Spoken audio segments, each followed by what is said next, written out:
ये सबसे पहले उस वीडियो की बात कर लेते हैं जिसे सुप्रीम कोर्ट के वरिष्ठ अधिवक्ता प्रशांत भूषण ने शेयर किया है। अब एक एक शब्द को आप ध्यान से सुनते जाइए और समझते जाइए कि किस प्रकार ईवीएम मशीन और वीवीपैट मिलकर वोटों का घोटाला करते हैं। शुरुआत करने से पहले मैं स्पष्ट कर देना चाहता हूं, यहां जो भी बात कहने जा रहा हूं वो सब कुछ इस वीडियो के माध्यम से है। इस वीडियो में जो कुछ बताया गया है उसी को आसान करने की कोशिश मैं कर रहा हूं, मेरी अपनी कोई रिसर्च नहीं है। मेरा जो मत है ईवीएम को लेकर वीडियो के अंत में उसे भी बता दूंगा। आप पिछले कई सालों से ईवीएम को लेकर बहुत सारे सवाल सुनते आ रहे हैं। अनेक राजनीतिक दलों समेत बहुत सारे कार्यकर्ताओं ने यह भी मांग की कि वीवीपैट में जितनी पर्चियां हैं कभी उसकी 25% गिन लो, कभी आधी गिन लो, कुछ लोग पूरी गिनने की भी बात करते हैं। सुप्रीम कोर्ट ने इसे समय की बर्बादी भी कर दिया। लेकिन अभी इस वीडियो में इन लोगों ने जो खुलासा किया है उससे ऐसा लगता है कि यदि आप पूरे देश की सारी वीवीपैट पर्चियों की गिनती भी कर लें तो भी चोरी पकड़ी नहीं जाएगी, चोरी पकड़ नहीं पाएंगे, क्योंकि चोरी करने का तरीका ही ऐसा बनाया गया है, इतना सोच समझकर बनाया गया है कि वो पकड़ी ना जा सके। ये वीडियो शेयर करते हुए प्रशांत भूषण ने लिखा है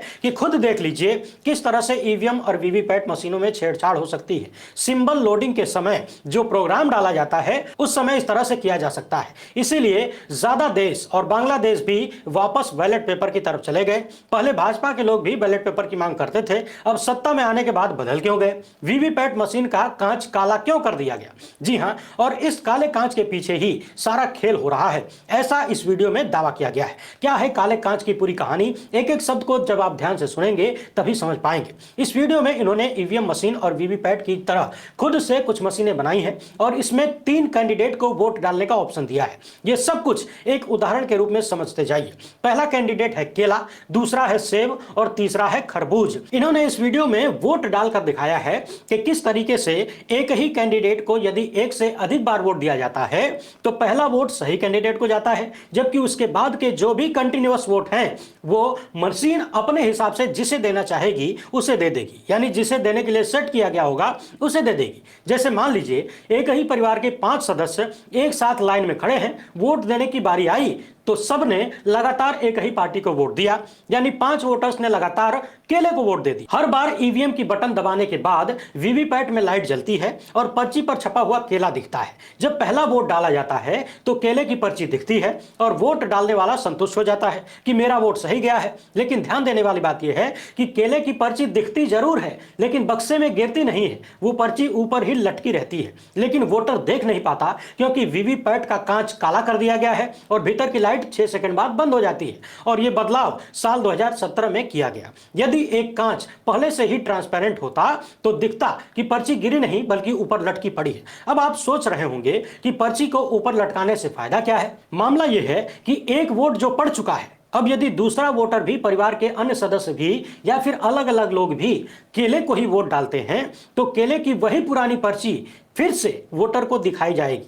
वही पुरानी पर्ची वहीं लगी रहेगी, लाइट जलेगी और आपको दिख जाएगी। यानी जो पिछला वोट पड़ा था केले को, उस वक्त की जो पर्ची दिखाई गई थी वो बक्से में गिरी नहीं, दोबारा लाइट जलेगी और वही केले की पर्ची दूसरे वोटरों को भी दिखाई जाएगी। इसी तरह से यदि लगातार कई सारे वोटर केले को ही वोट डालते हैं तो एक ही पर्ची दिखाकर सारे वोटरों को संतुष्ट कर दिया जाएगा और सारे वोटर अपने घर चले जाएंगे। लेकिन जब वीवीपैट की लाइट बंद होगी तब असली खेल सामने आएगा।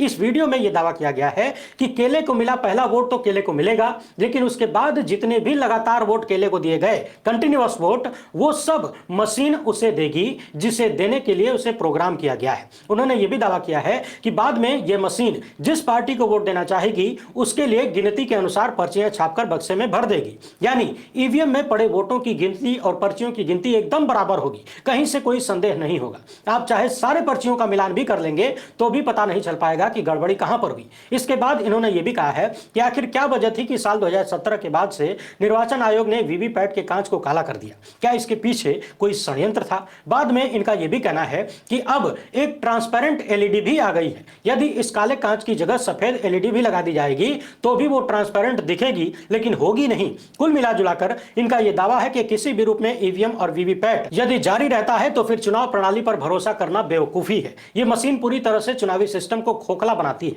इस पर बिल्कुल भरोसा नहीं करना चाहिए। इस वीडियो में इन्होंने कई सवालों के जवाब भी दिए हैं और कुछ सवाल पूछे भी। अब आपने ये भी सुना होगा कि चुनाव से पहले मॉक पोल होता है, यानी मशीनों की टेस्टिंग होती है। अलग अलग पार्टियों के लोगों को बुलाकर दिखाया जाता है कि देखिए मशीन में सब कुछ ठीक ठाक है, सब ठीक से काम कर रहा है। तो इस पर इन लोगों का कहना है कि ईवीएम में घड़ी लगी होती है, यानी उसमें पहले से क्लॉक है, घड़ी सेट है और उसको इस तरह से प्रोग्राम किया जा सकता है कि किस तारीख को किस समय से लेकर किस समय के बीच गड़बड़ी करनी है और किस समय पर ईमानदारी से काम करना है। इसके साथ ही इन्होंने यह भी कहा है कि सवाल यह भी है कि इस मशीन को यह कैसे पता चलेगा कि किस कैंडिडेट को जिताना है, किसको ज्यादा वोट देना है, किसका घटाना है, क्योंकि मशीन तो कई साल पहले बनाया गया, जबकि कैंडिडेट चुनाव से कुछ हफ्ते पहले ही निश्चित होता है। तो फिर मशीन को कैसे पता चलेगा कि किसका वोट बढ़ाना है, किसका घटाना है। इस पर इनका कहना है कि एक सवाल ऐसा है जिसे बहुत सारे लोगों ने चुनाव आयोग से पूछा नहीं और चुनाव आयोग ने कभी जवाब भी नहीं दिया। इनका कहना है कि वीवीपैट बना कुछ साल पहले, जबकि चुनाव में कैंडिडेट का निर्धारण 15-20 दिन पहले होता है।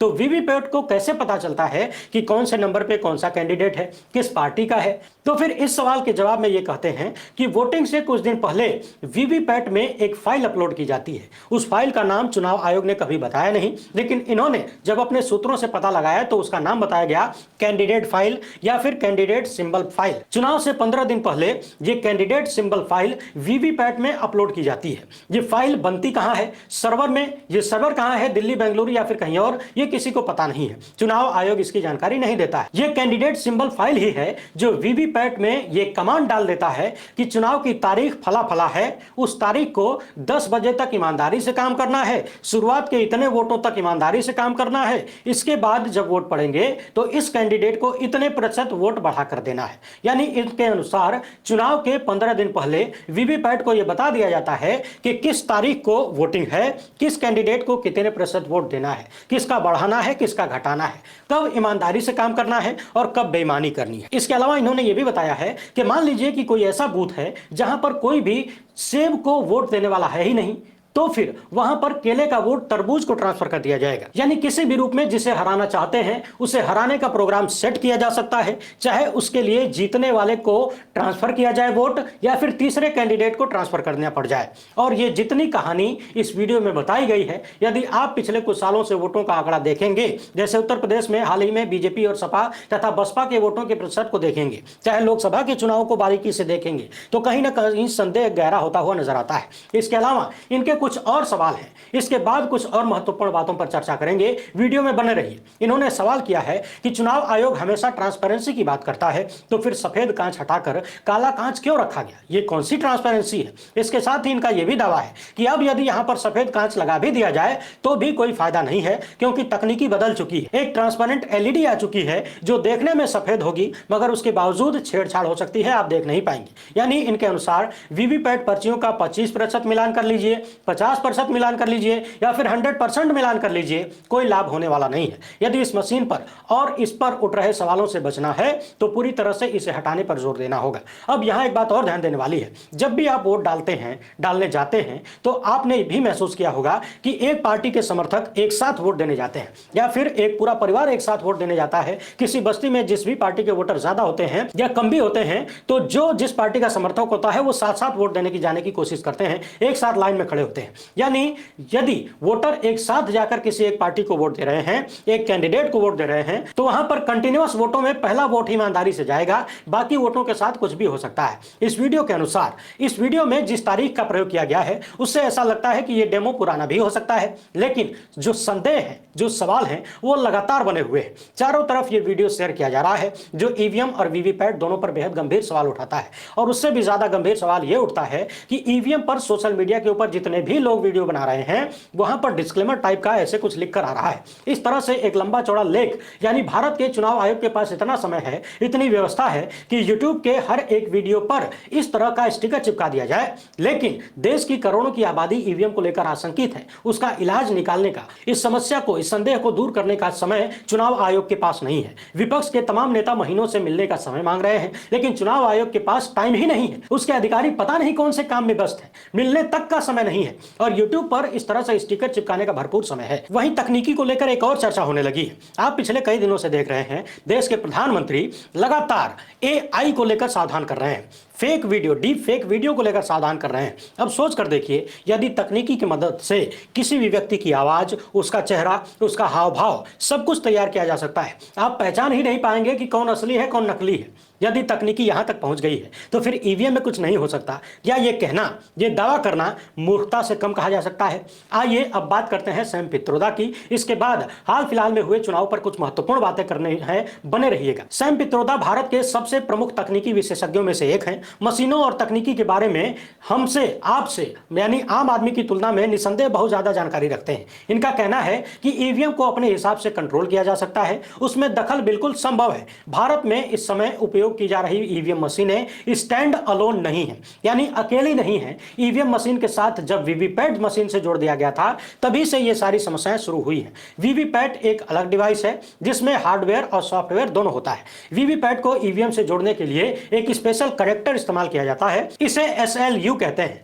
ये SLU ही है जो बहुत बड़े सवाल खड़े करता है। SLU कनेक्टर ही वीवीपैट में ये दिखाता है कि किस बटन से भाजपा को वोट मिला, किस बटन से कांग्रेस को, और किस बटन से अन्य पार्टी को। वोटिंग से पहले इसे प्रोग्राम किया जाता है। SLU जोड़ने के बाद ईवीएम स्टैंड अलोन मशीन नहीं रह जाती है। इसमें हर तरह के वो काम किए जा सकते हैं जिनकी बात हो रही है, यानी जो छेड़छाड़ की संभावनाएं जताई जा रही हैं वो सब कुछ इसमें बड़ी आसानी से किया जा सकता है। सैम पित्रोदा के अनुसार इनका कहना है कि वीवीपैट से जो पर्ची निकलती है वो अभी थर्मल प्रिंटर से निकलती है और उसे कुछ हफ्ते तक सुरक्षित रखा जा सकता है। उनकी जगह ऐसा प्रिंटर इस्तेमाल किया जाए जिसकी पर्ची निकलने के बाद अगले 5 साल तक सुरक्षित रखी जा सके। अगली बात इन्होंने कही है कि ये पर्ची केवल कुछ समय के लिए वोटर को न दिखाई जाए, बल्कि एक कागज पर प्रिंट होकर उसे मिले, जिससे वो अलग से किसी अन्य बक्से में डाले और ये बक्सा किसी इलेक्ट्रॉनिक डिवाइस से जुड़ा हुआ न हो, और इसके बाद इन पर्चियों को अलग बक्से में डाला जाए। आगे इनका कहना है कि भारत और दुनिया के अन्य हिस्सों में टेक्नोलॉजी विशेषज्ञ कह रहे हैं कि ईवीएम से निश्चित तौर पर कुछ समस्या है, लेकिन भारत निर्वाचन आयोग और सुप्रीम कोर्ट इस पर ध्यान नहीं दे रहे हैं। एक प्रोफेशनल होने के नाते मैं कह रहा हूं कि जरूरी नहीं कि हेराफेरी की गई हो, लेकिन मुझे पूरी आशंका है कि ईवीएम में हेराफेरी की जा सकती है। मैं इस बात को स्वीकार नहीं कर सकता कि ईवीएम में सब कुछ ठीक है। ईवीएम को लेकर विश्वास का संकट खड़ा हो गया है। राजनीतिक दलों को ईवीएम के खिलाफ आंदोलन चलाना चाहिए, हस्ताक्षर अभियान चलाना चाहिए, जागरूकता अभियान